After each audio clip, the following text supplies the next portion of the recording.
அன்புக்குரியவர்களே, நல்மீட்பராம் இயேசு கிறிஸ்துவின் ஈடு இணைச்சி இன்ப நாமத்தில் உங்களை அன்போடு வாழ்த்துகிறோம். காமா ஊழியங்கள் மூலமாக நடைபெறும் மனமகிழ்ச்சி நேரம் நிகழ்ச்சி உங்களுக்கும் உங்கள் குடும்பத்திற்கும் மிகுந்த சமாதானத்தையும் சந்தோஷத்தையும் கொண்டு வர மனதார வாழ்த்துகிறோம். இந்த நிகழ்ச்சியின் மூலமாக ஆண்டவரின் மேலான நாமம் மகிமைப்படுவதாக. நிகழ்ச்சியினை பார்த்து ஆண்டவரை துதித்து மெய்யான மனமகிழ்ச்சியை பெற்றுக்கொள்ளுங்கள்.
கிறிஸ்துவுக்குள் பிரியமானவர்களே, மனமகிழ்ச்சியின் நேரம் என்ற இந்த நல்ல நிகழ்ச்சியின் மூலம் உங்களை சந்திப்பது ஒரு மிகப்பெரிய மகிழ்ச்சி. ஆண்டவராகிய கர்த்தர் ஒவ்வொரு நாளும் தம்முடைய வார்த்தையினால் உங்களை தேற்றுகிறார் என்று விசுவாசிக்கிறேன். இன்றைக்கும் சிந்திக்கும்படியாக ஒரு வார்த்தையை நாம் எடுத்துக்கொள்ளலாம்.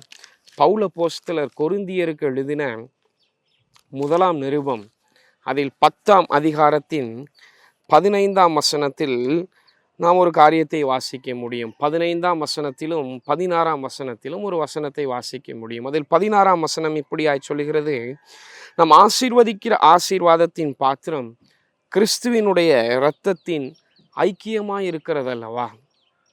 நாம் பிற்கிற அப்பம் கிறிஸ்துவினுடைய சரீரத்தின் ஐக்கியமாய் இருக்கிறதல்லவா. பவுல் அப்போஸ்தலர் தெளிவாய் சொல்லுகிறார், நம் ஆண்டவரோடு ஐக்கியப்பட்டு இருக்கிறோம். எப்பொழுதெல்லாம் ஆலயத்திற்கு சென்று அவரை நோக்கி நாம் ஜெபம் செய்கிறோமோ, எப்பொழுதெல்லாம் அவருடைய பந்தியில் நாம் சேருகிறோமோ, எப்பொழுதெல்லாம் அவரை நோக்கி விண்ணப்பம் செய்கிறோமோ, அப்பொழுதெல்லாம் ஒன்றை புரிந்து கொள்ள வேண்டும், நம் ஆண்டவரோடு ஐக்கியத்தில் இருக்கிறோம். என் ஆண்டவராகிய கர்த்தர் தம்முடைய பிள்ளைகளோடு ஐக்கியப்பட்டிருக்கவே விரும்புகிறார்.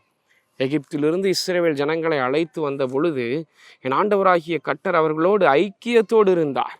பகலில் மேகஸ்தம்பத்தில் அவர்களோடு இருந்தார், இரவில் அக்னி ஸ்தம்பத்தில் என் ஆண்டவராகிய கர்த்தர் இஸ்ரவேல் ஜனங்களோடு இருந்தார். அவ்வளவு ஐக்கியத்தை விரும்புகிற தேவனாக இருக்கிறார். இந்த ஐக்கியத்தின் மேன்மை மிக பெரியது. யோவான் எழுதின சுவிசேஷத்தின் 15 அதிகாரத்தில் ஆண்டவராகிய கர்த்தர் இந்த உலகத்தை விட்டு செல்லும் முன்பாக தம்முடைய சீடர்களோடு பேசும் பொழுது ஒரு காரியத்தை மாத்திரம் மிக அழுத்தி சொல்லுகிறார்: என்னோடு நீங்கள் இணைந்திருங்கள். கொடி செடியோடு இணைந்திருப்பது போல நீங்களும் என்னோடு இணைந்திருங்கள் என்று சொல்லுகிறார். இணைப்பின் மகத்துவம் அவ்வளவு மேலானது. நானும் நீங்களும் ஆண்டவரோடு ஐக்கியப்பட்டிருக்கிறோம். அதை ஒவ்வொரு நாளும் விசுவாசிக்கும் பொழுது நம்முடைய வாழ்க்கையில் எல்லா நன்மைகளையும் நாம் பெற்றுக்கொள்ள முடியும். காரணம், அதே யோவான் எழுதின சுவிசேஷத்தின் 15 அதிகாரத்தில் சொல்லுகிறார், நீங்களும் இயேசுவும் ஐக்கியத்தோடு இருக்கும் பொழுது, நானும் என் ஆண்டவரும் ஐக்கியத்தோடு இருக்கும் பொழுது, நானும் நீங்களும் கேட்டுக்கொள்ளுகிற எல்லா காரியங்களையும் என் ஆண்டவராகிய கர்த்தர் தருகிறவராக இருக்கிறார். இந்த ஐக்கியம் வெறும் வார்த்தையில் அல்ல. இந்த ஐக்கியத்தில் நான் இருக்கிறேன் என்று சொல்லும் பொழுது 3 முக்கியமான பொறுப்புகளையும் என் ஆண்டவராகிய கர்த்தர் நமக்கு கொடுக்கிறார். இந்த ஐக்கியம் என்ன செய்ய வேண்டுமா? அதே 1 கொரிந்தியரின் புத்தகம் 10 அதிகாரம் அதில் 1 வசனத்திலிருந்து 5, 6 வசனம் வரைக்கும் வாசிக்கும் பொழுது ஒரு சம்பவத்தை வாசிக்க முடியும். வேதம் சொல்லுகிறது, இந்த இஸ்ரவேல் ஜனங்கள் எகிப்திலிருந்து வரும் பொழுது மேகத்திற்கு கீழாக இருந்தார்கள், ஆண்டவரோடு ஐக்கியத்தில் இருந்தார்கள், அவர்கள் கேட்ட காரியங்களெல்லாம் அவர்களுக்கு கிடைத்தது. ஆனாலும் 6 வசனம் சொல்லுகிறது, 5 வசனமும் 6 வசனமும் சொல்லுகிறது, அவர்கள் ஆண்டவரோடு ஐக்கியத்தில் இருந்தாலும் ஆண்டவர் இந்த ஜனங்களோடு பிரியமாய் இருக்கவில்லை. அதனால் வனாந்திரத்தில் இந்த ஜனங்களில் அநேகமான பேர் அழிக்கப்பட்டார்களாம். ஐக்கியத்தில் இருந்த ஜனங்கள் தான், ஆனாலும் ஆண்டவர் அவர்களோடு பிரியமாக இருக்கவில்லை. காரணம் என்ன தெரியுமா? இஸ்ரவேல் ஜனங்கள் எகிப்து தேசத்தில் இருந்த பொழுது இந்த எகிப்து ஜனங்களின் பாவங்களையெல்லாம் பார்த்தார்கள். இந்த எகிப்து ஜனங்கள் செய்த துரோகங்களையெல்லாம் பார்த்தார்கள். ஆண்டவருக்கு விரோதமான பாவங்களையெல்லாம் பார்த்து அதையெல்லாம் இவர்களும் படித்து கொண்டார்கள். எகிப்து ஜனங்களின் பாவம் இஸ்ரவேல் ஜனங்களிடத்தில் தாக்கத்தை உண்டு பண்ணியது. இந்த ஜனங்களும் பாவம் செய்தார்கள். ஆனால் ஆண்டவராகிய கர்த்தர் இவர்களை அழைத்து வருகிறார். ஆண்டவருடைய பிரசன்னத்திற்குள் இருக்கிறார்கள். பாவம் எளிதாக தாக்கத்தை உண்டு பண்ணியது. ஆனால் ஆண்டவருடைய பிரசன்னத்தில் இருந்த பொழுது ஆண்டவருடைய பிரசன்னம் இவர்களிடத்தில் எந்த தாக்கத்தையும் ஏற்படுத்த முடியவில்லை. அதே பாவத்தை ஆண்டவருடைய பிரசன்னத்திலும் செய்தார்களாம். அதே பாவம் எகிப்தில் அந்த ஜனங்களிடத்தில் கற்றுக்கொண்ட பாவத்தை இந்த ஆண்டவருடைய பிரசன்னம் இருக்கிற இடத்திலும் செய்தார்களாம். வனாந்திரத்திலும் அதே பாவத்தை செய்தார்கள். பாவம் எளிதாக தாக்கத்தை உண்டு பண்ணி விடுகிறது. உலகம் மிக எளிதாக தாக்கத்தை உண்டு பண்ணி விடுகிறது. ஆனால் ஆண்டவருடைய பிரசன்னம் தாக்கத்தை ஏற்படுத்த முடியவில்லை இந்த இஸ்ரவேல் ஜனங்களிடத்தில். ஆண்டவருடைய கரத்தின் வல்லமையை பார்த்தார்கள், ஆண்டவருடைய வல்லமையான செயல்களை பார்த்தார்கள், ஆண்டவர் அதிசயமானவர் என்பதை பார்த்தும் இந்த பாவத்தை விட முடியவில்லை. காரணம், அவ்வளவு கடுமையான தாக்கத்தை பாவம் உண்டு பண்ணியது. ஆனால் ஆண்டவருடைய பிரசனம் இந்த ஜனங்களுடைய இருதயத்தில் எந்த மாற்றத்தையும் உண்டு பண்ண முடியவில்லை. எனவே முதலாவது நாம் கற்றுக்கொள்ள வேண்டிய காரியம், ஆண்டவருடைய ஐக்கியத்தில் இருக்கிறேன் என்று நான் சொல்வேன் என்றால் ஆண்டவருடைய ஐக்கியம் என்னுடைய இருதயத்தில் தாக்கத்தை உண்டு பண்ண வேண்டும், ஒரு அழுத்தத்தை உண்டு பண்ண வேண்டும். இரண்டாவது ஒரு காரியம், அதே 1 கொரிந்தியர் 10ஆம் அதிகாரத்தில் இன்னும் வாசிக்க முடியும்.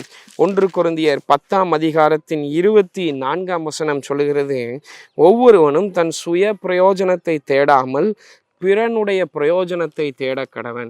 ஆண்டவரோடு ஐக்கியத்தில் இருக்கிறேன் என்று நான் சொல்வேன் என்றால் என்னுடைய பிரயோஜனத்தை காட்டிலும் அநேகருடைய பிரயோஜனத்தை தேட வேண்டுமாம். ஆண்டவருடைய ஐக்கியத்தில் வல்லமையை பெற்றுக்கொள்ளுகிறோம், ஆண்டவருடைய ஐக்கியத்தில் அதிகாரத்தை பெற்றுக்கொள்ளுகிறோம், எல்லா ஆசீர்வாதங்களையும் பெற்று இன்னும் எனக்கென்று என்ன நன்மை கிடைக்கும் என்று யோசித்து கொண்டிருக்கிறோம். என்னுடைய வாழ்க்கையில் என்ன நன்மை கிடைக்கும், என்னுடைய வாழ்க்கையில் ஆண்டவர் என்ன செய்வார்? ஆனால் வேதம் சற்று மாறாக கற்றுத்தருகிறது. ஆண்டவருடைய ஐக்கியத்தில் இருக்கிற பிள்ளைகள் ஆண்டவருடைய ஐக்கியத்தின் மகத்துவத்தால் என்னை காட்டிலும் பிறருக்கு என்ன நன்மை என் மூலமாக உண்டாகும். அதுதான் ஐக்கியத்தின் மகிமை. ஒருவேளை இன்றைக்கு நீங்கள் ஆண்டவருடைய ஐக்கியத்தில் இருக்கிறீர்கள் என்று விசுவாசித்தால் உங்களை கொண்டு பிறருக்கு நன்மையான காரியங்கள் நிச்சயமாய் நடக்க வேண்டும். ஒருவேளை என்னை கொண்டு பிறருக்கு, என்னை காட்டிலும் பிறருக்கு நன்மையான காரியங்கள் என்னை கொண்டு நடக்கவில்லை என்றால் என்னுடைய ஐக்கியத்தில் சற்று பிளவு இருக்கிறது என்று அர்த்தம். இது ஐக்கியத்தின் இரண்டாவது பொறுப்பு. என்னை காட்டிலும் பிறருக்கு என்ன நன்மை நடக்கிறது. மூன்றாவது ஒரு பொறுப்பும் நமக்கு உண்டு. அதே 1 கொரிந்தியர் 10ஆம் அதிகாரத்தில் இன்னொரு வசனம் தெளிவாய் சொல்லுகிறது. 31ஆம் வசனம் சொல்லுகிறது, நீங்கள் புசித்தாலும் குடித்தாலும் எதை செய்தாலும் எல்லாவற்றையும் தேவனுடைய மகிமைக்கென்று செய்யுங்கள். ஐக்கியத்தின் மூன்றாவது முக்கியமான பொறுப்பு, இந்த ஐக்கியத்தின் மகிமையை நாம் அப்படியே காப்பாற்றி கொள்ள வேண்டுமாம். அந்த ஐக்கியத்தின் மகிமை குறையாமல் நாம் காப்பாற்றி கொள்ள வேண்டும். ஆண்டவர் என்னோடு ஐக்கியத்தில் இருக்கிறார், ஆண்டவருடைய மகிமையை நான் பெற்றிருக்கிறேன். அப்படி என்றால் என்னுடைய மகிமையை, ஆண்டவர் எனக்கு கொடுத்திருக்கிற மகிமையை எந்த சூழ்நிலையிலும் நான் விட்டு கொடுத்து விடக்கூடாது. அநேக நேரத்தில் நம்முடைய வார்த்தை நிமித்தமாக, நம்முடைய செயல்களின் நிமித்தமாக, நம்முடைய பார்வை நிமித்தமாக ஆண்டவர் என்னோடு ஐக்கியத்தில் இருக்கிறார் என்பதை மறந்து அவருடைய மகிமைக்கு மாறான காரியங்களை நாம் செய்து விடுகிறோம். ஆண்டவருடைய ஐக்கியம் ரொம்ப மகத்துவமானது, அவருடைய ஐக்கியம் மிகவும் மகிமையானது. அதை எந்த சூழ்நிலையிலும் நாம் விட்டு கொடுத்து விடக்கூடாது. ஐக்கியத்தில் இருக்கிற மக்களுக்கு இந்த 3 பொறுப்புகளும் உண்டு. இன்றைக்கு நாம் யோசிப்போம், ஆண்டவருடைய ஐக்கியத்தில் நான் இருக்கிறேன், அவருடைய ஐக்கியம் எனக்கு ஆசீர்வாதத்தை தருகிறது. எங்கோ பாவத்தில் இருந்த என்னை என் ஆண்டவராகிய கர்த்தர் மீட்டு அவருக்கு சொந்த ஜனமாக மாற்றி அவருடைய பிள்ளைகளாக வைத்திருக்கிறார். அவருடைய ஐக்கியத்தை பெற்றிருக்கிற நான் என்ன செய்து கொண்டிருக்கிறேன்? சற்று யோசித்து பார்க்கலாம். தலைகளை தாழ்த்தி நாம் ஜெபிக்கலாம். பரிசுத்தமுள்ள எங்கள் அன்பின் தகப்பனே, நீர் எங்களோடு ஐக்கியத்தில் இருக்கிறீர், நாங்களும் உம்முடைய பிள்ளைகளாக இருக்கிறோம். ஆண்டவரே, இந்த ஐக்கியத்தின் மகத்துவம் மிகவும் பெரியது. இந்த ஐக்கியத்தில் நாங்கள் எதை கேட்டாலும் நீர் செய்கிறீர் தகப்பனே. இந்த ஐக்கியம் எங்களுக்குள் ஒரு தாக்கத்தை உண்டு பண்ணட்டும். இந்த ஐக்கியம் எங்களுக்குள் ஒரு அழுத்தத்தை கொண்டு வரட்டும் தகப்பனே. எங்கள் இருதயங்கள் மாறட்டும். நாங்களும் எங்களுடைய பிரயோஜனத்தை தேடாமல் அநேகருடைய பிரயோஜனத்தை தேட எங்களுக்கு கிருபை தார். மாத்திரமல்ல, இந்த மகிமையை நாங்கள் குறையாமல் பார்த்து கொள்ளட்டும் தகப்பனே. இந்த மகிமைக்கு விரோதமான பாவங்களை நாங்கள் செய்யும் பொழுது எங்கள் இருதயங்கள் உணர்த்தப்படட்டும் அப்பா. எங்களை ஆசீர்வதியும். இந்த வசனத்தை கேட்ட ஒவ்வொருவரையும் நீர் ஆசீர்வதிப்பீராக. உம்முடைய கரம் எங்களோடு இருக்கட்டும். மீட்பர் இயேசுவின் மூலமாய் ஜெபிக்கிறேன் நல்ல பிதாவே, ஆமென். கர்த்தர் உங்களை ஆசீர்வதிப்பாராக.